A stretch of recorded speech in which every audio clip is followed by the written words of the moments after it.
Для тех, кого нельзя убить, нету войны конца.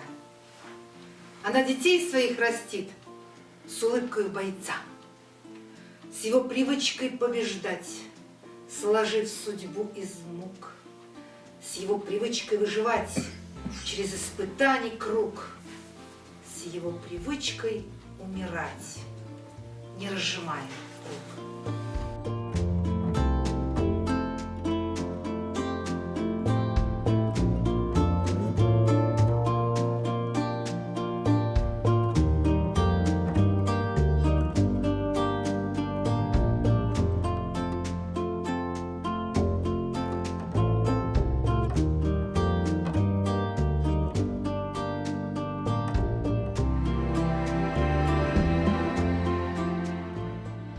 Все крутится вокруг событий тех лет, когда начались массовые эмиграции. И есть главный герой. Это непридуманный персонаж, даже его имя сохранено.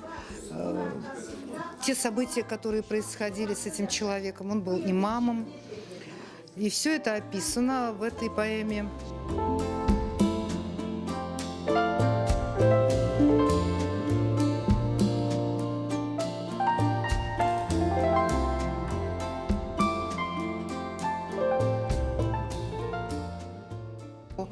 История, описанная в этой поэме, я думаю, будет интересна каждому, не только крымскому татарину, но каждому человеку, который живет в Крыму.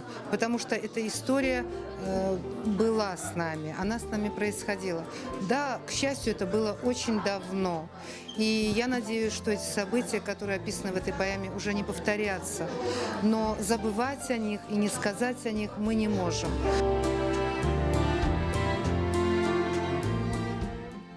Бек Мерахлы yazdı, açık aydın yazdı. O özün desturuna koydu, yana yaşayış faziletin, geleceğin, тарихны yazdı. Впечатления, конечно, огромные. У нас, вы знаете, в душу запала эта поэма, и мы обязательно проведем, наверное, еще одну творческую встречу. Желаю ей творческих успехов, желаю ей гореть и творить. Эльбира ханым bu халқыны, келечегіне, халқыны аятына, бүтін nasıl айтайым, лақайт бүгіл, о жан күйдіре. О бүтін мына бұл кітішатыны өзінің қалбінден кечірген. Кетмемекке чағыра, ватанымызға бағланып, ватанымызны қорчалап,